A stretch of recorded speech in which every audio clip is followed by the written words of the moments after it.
చెప్పండి సార్, ఇంకా మీ స్పెషల్గా అంటే మీ అనుభవాలు ఇంకా మీ సో అంటే పేదవారికి కూడా మీరు ఫ్రీ సర్వీస్ అనేది ఇస్తున్నారంటే it's a great thing sir. అదొక మానవత్వంతో కూడిన దైవత్వం అంటే ఇది చాలా సంతోషం. ఇప్పటివరకు ఎంతోమందిని ట్రీట్ చేశారు కదా, ఆ యాక్సిడెంట్ కేసు గురించి కొంచెం చెప్తారా, కంటిన్యూ చేస్తారా ఒకసారి చెప్పండి సార్. అయితే అలా మనం చేసాము, గట్టిగా చేసినప్పుడు ఆ అబ్బాయికి మనం సపోర్ట్ చేసాము. అందరినీ మా సంస్థలను నిలబడ్డ మాది ప్రగతి ఆర్ఎంపీ పీపా సమితి గ్రూప్ ఒకటి ఉంది. మా అధ్యక్షురాలు శ్రీమతి పద్మావతి మేడం గారని మక్కయ్యి, తర్వాత వస్తు దాంట్లో నేను జాయిన్ సెక్రటరీని. మీకు ఏదన్నా కానీ మా సంస్థ తరఫున ఏదైనా కానీ మేము ఒక వీక్లీ ఒక ప్రోగ్రామ్ కానీ అన్ని శ్రీరామనగర రోజు క్రికెట్ క్యాంప్ కానీ అలాంటివి మేము ఎక్కువగా చేస్తూనే ఉంటాం.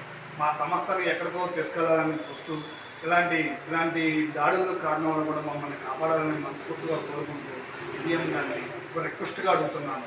ఒక ఆర్ఎంపీకి గుర్తింపు ఇచ్చేసేసి మేము ఎక్కడా ఫ్రాడ్ చేసినాము, నువ్వు మూసేయి సీల్ చేయి తప్పలేదు, కానీ మాకు ధర్మంగా చేసిన మా వృత్తిని మేము చేసుకొని పోతుంటే మమ్మల్ని భయప్రాంతం చేస్తుంటే మాకు అదే బాధాకరంగా ఉంది. దానికి మీరు ఏం చేస్తారో లేదు, గవర్నమెంట్ నుంచి ఒక్కసారి ఆ రిపోర్టు మాకు సపోర్ట్ చేస్తే మాకు అదే ఫెయిల్ చేసినట్టు, మా వృత్తికి న్యాయం చేసినట్టు. ఖచ్చితంగా సార్. ఇంకేదైనా మీరు చెప్పాలనుకుంటే ఈ ఛానల్ ముఖాముఖిలో మీరు చెప్పొచ్చు. ఇంకేదైనా మీ మనసులో ఇంకేదైనా ఇప్పుడు మీ ఎనీ రిక్వెస్ట్ కానీ మీరు ఇప్పటివరకు మీరు చేసిన సేవ ఇదిలో ఏదైతే ఉందో మీరు సార్ మీరు ఒక మెడికల్ ఫీల్డ్లోకి ఒక వైద్య వృత్తిలోకి రావడానికి ప్రేరేపించిన మీ లైఫ్లో ఇన్స్పిరేషన్ ఎవరు సార్? ఎవరైంటారు ఆ పర్సన్? మా గురువు గారు విజయానరసింహం డాక్టర్ నూతలపాటి సత్యనారాయణ ప్రసాద్ గారు, నన్ను ఫౌండేషన్ నేర్పించిన మా మామయ్య వడ్లమూడి వెంకయ్య చౌదరి గారు హైదరాబాద్లో ఉన్నారు. వాళ్ళు హాస్పిటల్ ముందు నన్ను ఇలా నిలబెట్టి మార్కెట్లో ఇలా చేసి పెద్దవాళ్ళని చేసినందుకు వాళ్ళిద్దరికి ఎప్పుడూ జీవితాంతం రుణపడి ఉండాలని మనస్ఫూర్తిగా కోరుకుంటున్నా. మీ డాక్టర్ రాయపాటి ఇంకొకటి ఉంది సార్. అంటే మీకు మామూలుగా ఈ ఫీల్డ్లో రావడానికి మీకు ఇన్స్పిరేషన్ చెప్పారు పర్సన్, రీజన్ ఏంటి సార్? ఏమంటుంది అంటే ఇందులోకి రావాలి అని చెప్పి కొంతమందికి అనిపిస్తుంది, కొంతమందికి ఒక ఇన్సిడెంట్ జరుగుతుంది. ఏదన్నా ఇన్సిడెంట్ జరిగినప్పుడు బలంగా నాటుకుపోయి అప్పటి నుంచి కెరియర్ అనేది మలుపు తిరుగుతుంది. అటువంటి సిచ్యువేషన్ ఏదన్నా ఉంటే ప్లీజ్. మా తాతయ్య గారికి 1976, 72 ఆ టైంలో నాకు ఓవొచ్చిన తర్వాత 86, 87, 89, 99 ఆ టైంలో మా తాతయ్య గారు మధ్యమ ఆస్మా పేషెంట్ అయితే ఇంజక్షన్ చేయడానికి డాక్టర్ గారు రావాలంటే 5 కిలోమీటర్ల దూరం నుంచి రావాల్సి వచ్చిన పరిస్థితి. అందుకే నేను అప్పుడు ఇన్సూరెన్స్ చేసి నేను డాక్టర్ కావాలని కోరుకున్నాను. నాకు ఆర్థిక వ్యవస్థ వల్ల నేను డాక్టర్ అయినా కాలేకపోయాను.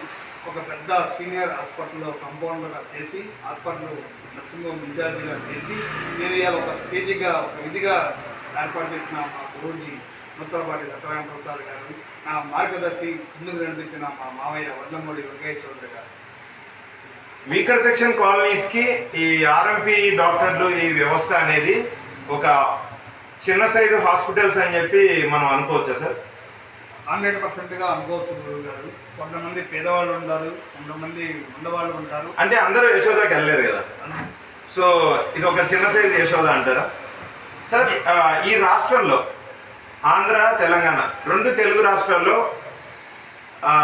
ఎంతమంది ఆర్ఎంపీలు, ఎంతమంది ఇలాంటి చిన్న హాస్పిటల్స్, క్లినిక్ అనడం నాకు ఇష్టం ఉండదు, ఇది కూడా ఒక చిన్న సైజు వైద్య వృత్తితో కూడినటువంటి ఇది ఒక హాస్పిటల్ కాబట్టి నేను కూడా పాదాభివందనం. నేను కూడా దాదాపు నా జీవితంలో నాకు ఆటో బుద్ధి చేసినా కూడా నేను ఒక ఆర్ఎంపీ దగ్గరికి వెళ్ళడం జరిగింది, మేడం దగ్గరికి. సో ఈ రైట్ సైడ్ రిప్స్ అన్ని రోడ్డుకి ఆల్మోస్ట్ అతుక్కుపోయినాయి. 1 మంత్ నేను 1 సైడ్ పడుకున్నాను, నొప్పులకి ఇదైంది.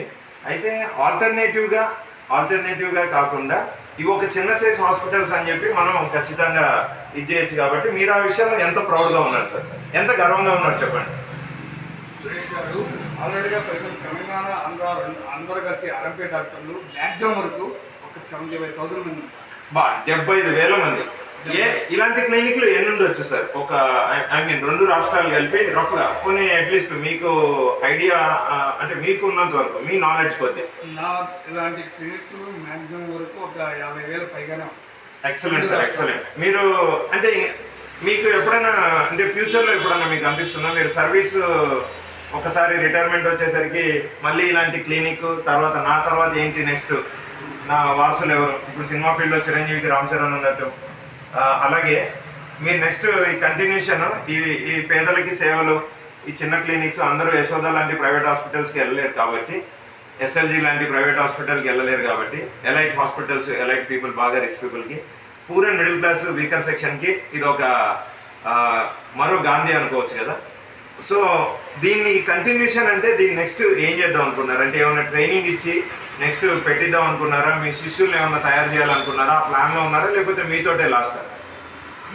ఇంకా వచ్చే కాలం బట్టేది ఇప్పుడు ఈ రోజుల్లో ఈయన మాతోటే లాస్ట్ అండి ఆర్ఎంపీ తిని. అలా ఎందుకు అంటున్నారు సార్ మీతోటే లాస్ట్ అనేది? ఇప్పుడు ఒక రైలు అనేది బ్రిటిష్ కాలంలో స్టార్ట్ అయింది, ఇప్పటికీ రైల్లో డెవలప్మెంట్ వచ్చింది. డబ్బా రైలు నుంచి అన్ని రకాల రైళ్లు వచ్చాయి, గూడ్స్ అని, ఇప్పుడు వందే భారత్ అని అలా వెళ్తుంది. దీన్ని కూడా అలా డెవలప్ చేసుకుంటే వెళ్ళాలి కానీ మీరు ఎందుకు అలా అంటున్నారు? అంటే ఎందుకు ఏ ఇది అంటే మీ గవర్నమెంట్ తరఫున ఎటువంటి సపోర్ట్ లేక ఇది అంటే కొంచెం ఆ పాయింట్ ఆఫ్ వ్యూలో వచ్చిందా లేకపోతే అంటే ఎవరు సపోర్ట్ ఉంటే మేము ముందుకెళ్తాం అనే పాయింట్ ఆఫ్ వ్యూలో ఉన్నారు? మీకు ఎటువంటి సపోర్ట్ కావాలి? మాకు గవర్నమెంట్ సపోర్ట్ ఉంటే ఆర్ఎంపీకి మళ్ళీ ఎప్పుడు జీవితాంతం తరతరాలుగా ఉండిపోద్ది, తరతరాలుగా వస్తానే ఉంటుంది. ఆర్ఎంపీ సపోర్ట్ లేక ఎంతో ఇప్పుడు వచ్చే టెక్నాలజీ కూడా వచ్చేవాళ్ళు అందరూ కూడా ఇంకంతా ఎంబీబీఎస్ పిల్లలు అందరూ చదువుతూనే ఉన్నారు. దాన్ని బట్టి మనం కొన్ని విషయాలు ఆలోచించుకొని చూపిస్తే ప్రభుత్వం మాకు సపోర్ట్ చేస్తే ఆర్ఎంపీ ఎప్పటికీ రిటైర్మెంటే లేదు. ఖచ్చితంగా సార్. ఇప్పుడు వన్ లాస్ట్ క్వశ్చన్, ఇప్పుడు ఫస్ట్ ఎయిడ్ హాస్పిటల్స్ అనేవి ఫస్ట్ ఎయిడ్ క్లినిక్ అనేది ఉంది కదా సార్, దీన్ని ఇప్పుడు ఒక గూడ్స్ రైల్ని ఎలా అయితే ప్యాసింజర్గా చేసి తర్వాత వందే భారత్గా డెవలప్ చేశారో అలాగే యశోద హాస్పిటల్ లాంటి ప్రీమియం హాస్పిటల్స్ ఉన్నాయి కదా, ఎస్ఎల్జీ ఇలాంటివి ఎన్నో ఉన్నాయి కదా, అపోలో, అలానే ఫస్ట్ ఎయిడ్ క్లినిక్ హాస్పిటల్స్ నుంచి ఒక కొత్త కాన్సెప్ట్ అనేది వస్తే డెవలప్మెంట్గా నెక్స్ట్ స్టేజ్లో నెక్స్ట్ లెవెల్లో దీన్ని తీసుకెళ్లాలంటే నాకు ఒక చిన్న ఐడియా వచ్చింది సార్, నేను షేర్ చేసుకోవచ్చు, అది చేసుకోదాం అనుకున్నా. అదేంటంటే మీతో ఇంటర్వ్యూ చేస్తే నాకు ఇప్పుడు ఒక ఐడియా ఇదైంది. ఫస్ట్ ఎయిడ్ హాస్పిటల్స్ అనేవి స్టార్ట్ అయితే ఎలా ఉంటుంది సార్? బ్రహ్మాండం ఉంటుందండి. పేదవాళ్ళకి సక్రంగా వైద్యం మంచిగా అందింది. పేదవాళ్ళని కూడా ఫస్ట్ ఎయిడ్ సెంటర్లో వస్తే వాళ్ళకే ఫీజు తక్కువగా తీసుకుంటారు కాబట్టి వాళ్ళకి కూడా ఇబ్బంది లేదు. అది వస్తే మన రెండు రాష్ట్రాలు హ్యాపీగా సంతోషిస్తాయి. ఈ కాన్సెప్ట్ ఎలా ఉంది సార్ ఫస్ట్ ఎయిడ్ హాస్పిటల్స్? బాగానే ఉంది. ఫస్ట్ ఎయిడ్ హాస్పిటల్స్ అంటే ఇప్పుడు దాంట్లో మినిమం ఫస్ట్ ఎయిడ్ చిన్న చిన్న వాటికి దెబ్బలు అవి వాటికి క్యూర్ చేయడం, ఫస్ట్ ఎయిడ్ చేయించి, కొంతమంది మినిమం ఫస్ట్ ఎయిడ్ దొరక్క కూడా చాలా మంది బ్లడ్ లాస్ అయ్యి ప్రాణాలు కోల్పోతున్న పరిస్థితి కదా, దీనికి మీరు ఏమంటారు? దీని మీద ఒకసారి కొద్దిగా డీప్గా. అందుకనే గురువు గారు, అందుకనే ఆర్ఎంపీ డాక్టర్ ఉండాలని కోరుకుని మేము అందుకని అన్ని విధాలుగా పెద్ద డాక్టర్లు వచ్చారు చేయాలంటే చేయలేదు. ఇప్పుడు బస్తీ దవాఖాన పెట్టారు, బస్తీ దవాఖానలో సరైన టయానికి డాక్టర్ లేదు. అది పేషెంట్ వచ్చినప్పుడు ఆ టైంలో ఎవరు ఉండాలి? డాక్టర్ గారు ఉండాలి కదా. అవునండి, ఖచ్చితంగా డాక్టర్ గారు ఉండాలి. డాక్టర్ గారు లేకుండా ఎవరు ట్రీట్ చేస్తారండి? అదే అట్లా ఆ టైంలో వాళ్ళు వచ్చిన ప్రామాణిక ఆ టైంకి డాక్టర్ గారు ఉండడు. అదే ఆర్ఎంపీ డాక్టర్ అయితే ఉదయం 9ంటికి వచ్చి మధ్యాహ్నం 2:30 దాకా ఉంటాడు. 2:30 గంటలకు సాయంత్రం 5 o'clock వచ్చి రాత్రి 11 o'clock. అవసరం అయితే ఫోన్ చేస్తాను దాని మీద ఇంటికి కూడా వెళ్ళిపోతాను. అదే డాక్టర్ గారు. నాకున్న అనుభవంలో డాక్టర్ ఉప్పుగంటి శ్రీనివాస్ అని చెప్పి డాక్టర్ అని సారీ ఉప్పుగంటి శ్రీనివాస్ ఆర్ఎంపీ గారు అని రాజగురు కల్పలో ఉంటారండి. ఒకసారి నాకు హెడేక్ వస్తే నైట్ 1 o'clockకి మా మదర్ ఫోన్ చేస్తే సార్ వచ్చేసారు. నేను షాక్ అయ్యాను, ఇదేంటి ఒక ఆర్ఎంపీ డాక్టర్ అయ్యింది ఆయన ఒక ఎంబీబీఎస్ డాక్టర్కి మనం వెళ్ళాలి, అలాంటిది ఒక ఆర్ఎంపీ ఇంటికి రావడం ఏంటి మన ఆన్లైన్ డాక్టర్ సర్వీస్ లాగా. నేను షాక్ అయిపోయాను. ఎవరమ్మా ఈయన అంటే ఈయన పక్కనే ఉంటారు బాబు, ఈయన వచ్చారు నేను ఫోన్ చేయగానే అని చెప్పి చెప్పడం జరిగింది. అప్పుడు నేను అనుకున్నాను ఓహో ఇలాంటి సర్వీసెస్ కూడా ఇక్కడ ఉన్నాయా అని చెప్పని. ఇట్లాంటి వీకర్ సెక్షన్ కాలనీస్లో అంటే నేను ఇప్పుడు చెప్పేది రాజగురు కల్ప స్టోరీ 10 years బ్యాక్ స్టోరీ. ఇది నాకు కలిగిన అనుభవం.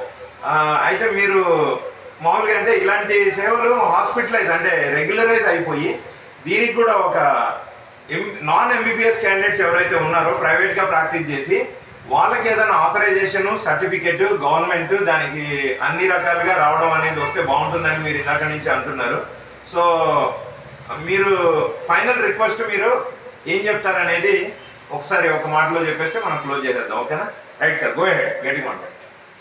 తెలంగాణ రాష్ట్ర సీఎం రేవంత్ రెడ్డి గారికి మరీ కోరుకున్నది మా వ్యవస్థని నాశనం చేయొద్దు, మాకు ఒక గుర్తింపు పెట్టుకొని మాకు ఒక గుర్తింపు ఇవ్వాలని మనస్ఫూర్తిగా కోరుకుంటూ